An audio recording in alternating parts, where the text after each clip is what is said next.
কোথায়? পজিটিভ লাইনে, common positive, তাহলে কমেন্টের একটা পজিটিভ লাইন আছে দেখেন, কম পি আর জিএনডি গ্রাউন্ড, তাহলে তিন রকম কাজ না? বুঝছেন কি বুঝেন নাই?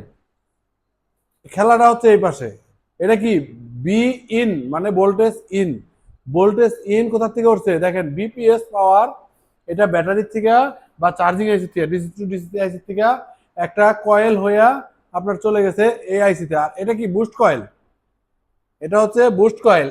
এই ডায়োডের আর এইখানে দুইটা মাথা হইলো না, এটা এস ডাব্লিউ মানে কি সুইচিং এর লাইন। আর এদিক দিয়ে কি যাবে, অ্যানোড, অ্যানোড কি পজিটিভ লাইন না?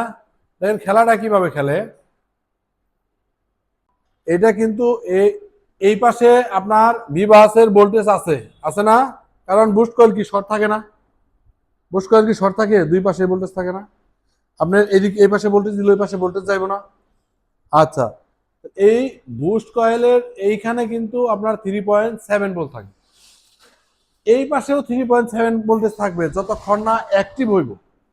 যখন এই আইসি অ্যাক্টিভ হবে এই কয়েল বুস্ট করব, আর এই প্রান্তে মাপলে আমরা হাই ভোল্ট পাবো, কিন্তু এই প্রান্তে হাই ভোল্ট পাবো না, এটা অ্যাক্টিভ হওয়ার পরে সেম ভোল্টই পাবো। এটা চলে গেছে